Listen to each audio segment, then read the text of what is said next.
La Revolución Mexicana inició el 20 de noviembre de 1910. En esta se buscaba garantizar los derechos usurpados de la población. Sin embargo, el principal objetivo era regresar las tierras expropiadas por los campesinos e indígenas. La falta de orden político, social y económico fueron una de las razones para desatar esa rebelión.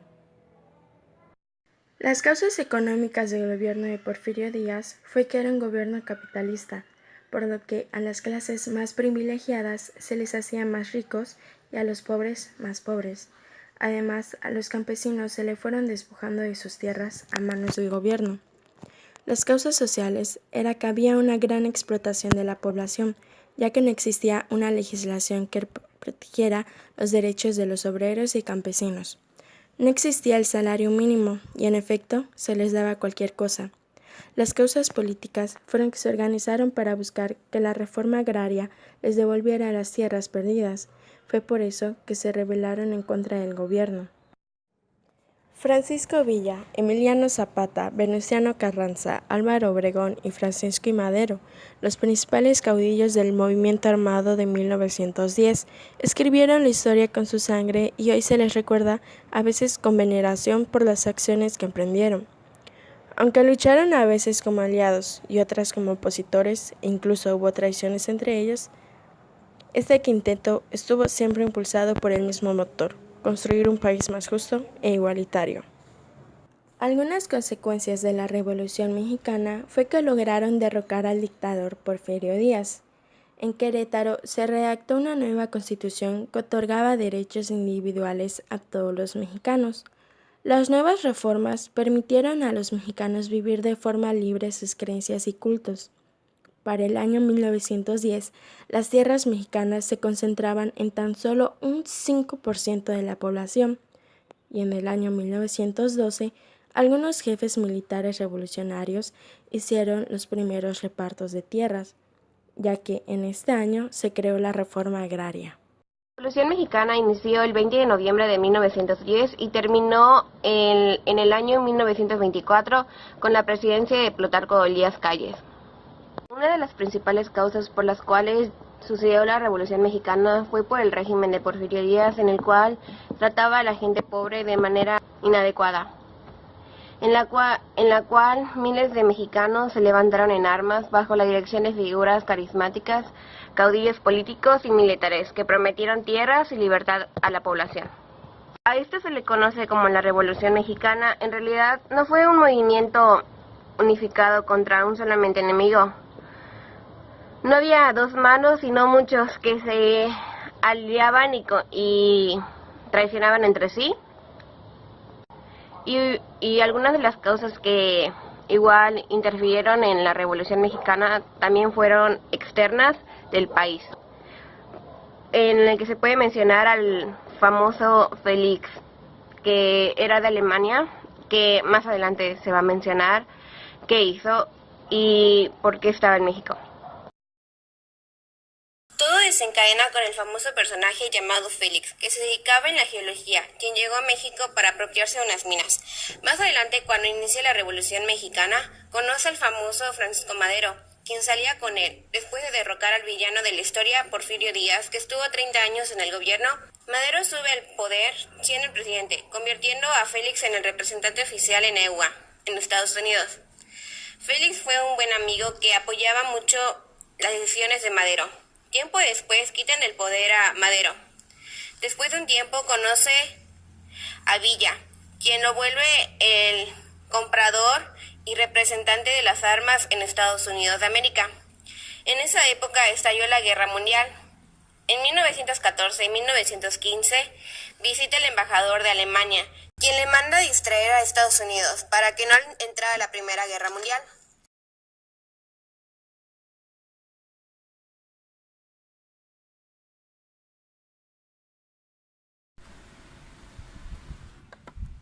¿Cómo vivió Europa la Primera Guerra Mundial? Con el estallido de la Primera Guerra Mundial, el destino de Europa comenzó a decidirse por la fuerza de las armas. Fue un conflicto de una escala sin precedentes. Sus dos frentes principales eran el occidental y el oriental, con la aparición por primera vez en la historia de los bombardeos aéreos después de que las batallas por tierra y mar hubieran sido durante mucho tiempo las principales manifestaciones de la guerra.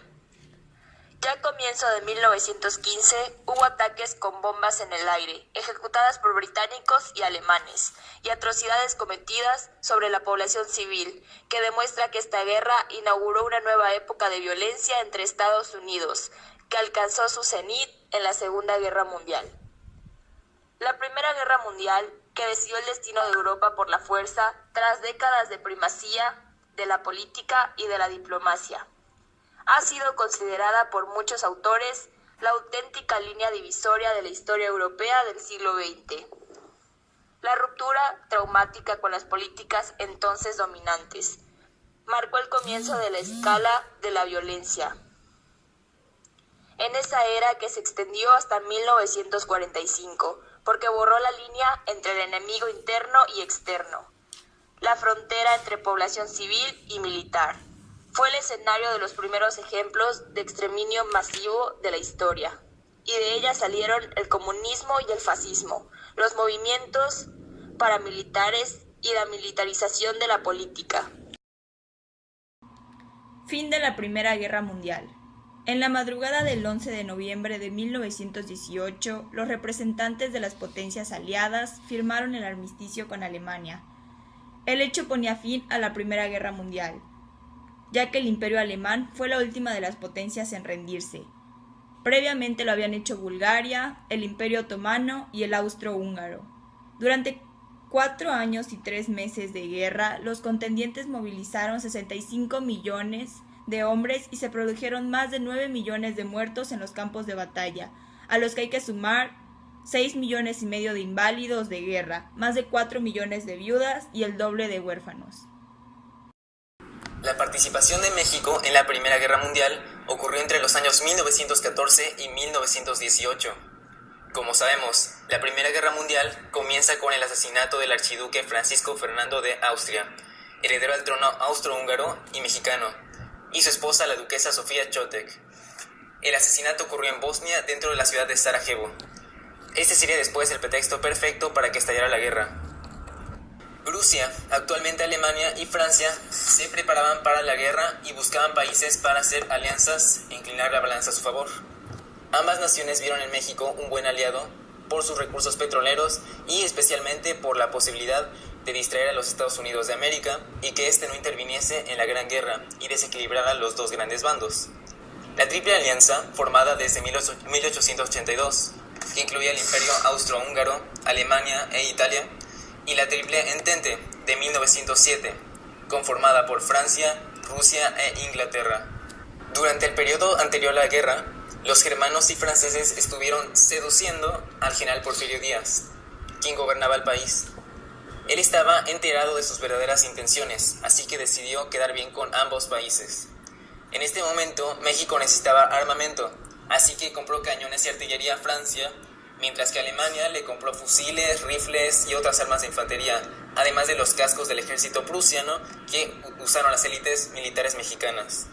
Como último recurso, Alemania se dio la tarea de provocar una guerra entre México y Estados Unidos, enviando un espía llamado Félix Sommerfeld, que se volvió amigo de confianza de Francisco Villa y luego lo convenció de que atacara la frontera de Estados Unidos. Pancho Villa fue perseguido por 10,000 soldados, pero no consiguieron atraparlo.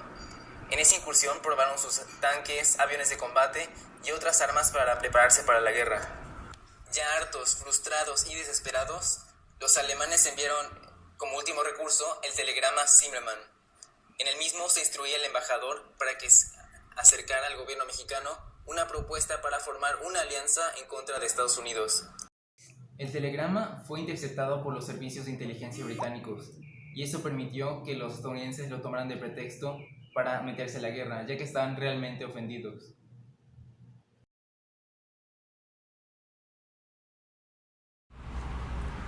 ¿Qué pasó después de la Revolución Mexicana? En 1920 el movimiento armado ya había llegado a su fin. La gran mayoría de los caudillos había muerto y Álvaro Obregón fue el ganador.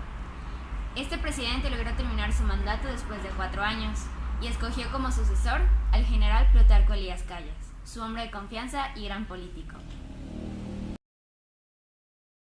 El gobierno de Calles dio inicio a la modernización de México. construyó carreteras, fundó el Banco de México, fundó la organización sindical CROM, Confederación Regional Obrera Mexicana, y el Partido Laborista. También reanudó relaciones diplomáticas con el extranjero. Además, modernizó y profesionalizó las Fuerzas Armadas, promovió la legislación agraria, de irrigación y de crédito para el campo, fundó los bancos Ejidal y Agrícola, se reorganizó el servicio postal. Sin embargo, sacó una política completamente antirreligiosa, al grado de cerrar iglesias y expulsar curas. Esto trajo descontento al pueblo y se levantó en armas contra el gobierno, causando la Guerra Cristera. El clero católico realizó una campaña contra diversas normas legales, por lo que Calles expulsó a sacerdotes extranjeros y cerró locales religiosos, provocando una respuesta violenta por parte de los feligreses católicos y la jerarquía eclesiástica. La Guerra Cristera acabó en 1929.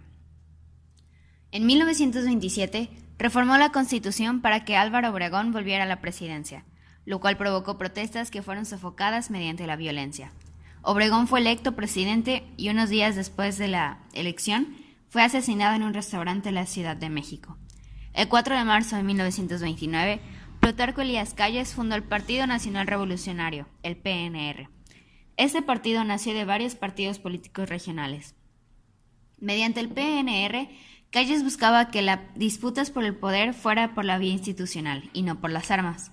Con el tiempo el partido fue controlando a todos los funcionarios públicos, sindicatos y organizaciones populares. De esa forma, Calles estaría siempre en el poder. Con el asesinato de Álvaro Obregón, ganador de las elecciones del 1 de julio de 1928, y con la investidura de presidente interino de Emilio Portes Gil, candidato propuesto por Calles para dicho cargo, se puede decir que la etapa del maximato estaba formalmente establecida. Portes Gil gobernaría hasta 1930, influenciado, aunque no del todo, por la política de Calles. Es durante su presidencia que el PNR es fundado. Ya con el PNR, controlando la vida política de México, se llama a elecciones presidenciales, que se llevan a cabo el 17 de noviembre de 1929, dando como ganador a Pascual Ortiz Rubio, que al igual que Portes Gil, sentía la influencia del jefe máximo en su gobierno. Ortiz Rubio no terminaría su mandato presidencial. Renunciaría el 2 de septiembre de 1932 a la presidencia, decisión tomada debido al poder político que Plutarco Elías Calles tenía sobre su mandato, sintiendo que no se le permitía gobernar libremente. En lugar de Ortiz Rubio, se nombra a Abelardo Rodríguez para terminar los 2 años presidenciales constitucionales restantes, como en los otros 2 mandatos anteriores. La figura de Calles en este gobierno interino estaría presente. El 1 de diciembre de 1934, Lázaro Cárdenas tomaría las riendas del país como presidente constitucional de los Estados Unidos mexicanos. Con este suceso, el principio del fin del maximato había llegado. Aun cuando en el gobierno de Cárdenas existían elementos leales a Plutarco Elías Calles, supo hábilmente deshacerse de ellos, al grado de desterrar a Calles para así terminar para siempre la influencia política de Plutarco Elías Calles en México, dándose así el fin del maximato.